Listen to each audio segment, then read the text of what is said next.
네, 지난 2011년 전국을 떠들썩하게 했던 제주도 세계 7대 자연경관 전화투표 기억하시는 분들 많으시죠? 당시 KT가 투표 과정에서 부당 이득을 챙겼다는 공익 제보를 했다가 보복에 시달렸던 이혜관 씨가 최근 손해배상 소송에서 이겼습니다. 이 10년에 걸친 법정 싸움을 끝낸 이 씨는 옳았다는 걸 인정받아 기쁘다면서도 아직 바뀔 게 많다고 말했습니다. 김철희 기자가 만나봤습니다. 지난 2011년 대한민국은 느닷없는 세계 7대 자연경관 전화투표 열기에 휩싸였습니다. 제주도가 후보에 올랐다며 정부까지 나서 전 국민에게 전화투표를 독려했습니다. 그러나 이후 투표를 추진한 사설재단이 실체가 없다는 폭로가 나오며 사기극 논란이 일었습니다. 통신 대기업인 KT가 전화투표 과정에서 국제전화 서비스를 제공한 것처럼 속여 부당이득을 취했다는 사실도 밝혀졌습니다. 이혜관 씨는 이 문제를 방송에서 직접 증언한 공익 제보자입니다.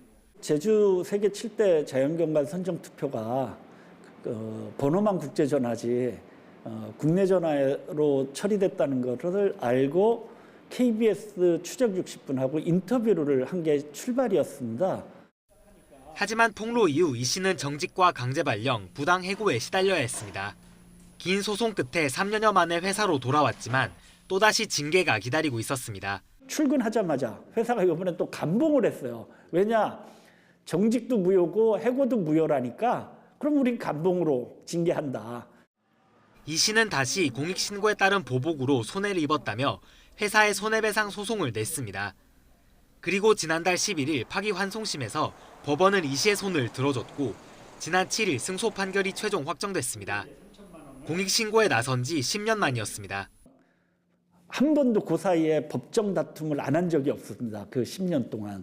내가 옳았다는 걸 다시 한번 우리 사회가 인정하는구나 하는 이런 기분이 제일 좋았고요. 이 씨는 오랜 싸움 끝에 승리했지만 공익신고자 보호 체계에는 여전히 개선해야 할 부분이 많습니다. 지난 10년 동안 국민권익위원회가 보호 조치를 결정한 사건은 40%대에 불과할 정도로 공익신고자 인정에 소극적입니다. 공익신고자 보호 조치를 신청하더라도 넉 달 이상 보복 위험에 노출돼 있다는 점도 한계입니다. 심의 과정이 법에서 정한 90일보다 한 달 이상 길어진 겁니다. 공익신고자로 인정받는다고 해도 기업이 보호 조치를 따르지 않는 경우도 많습니다.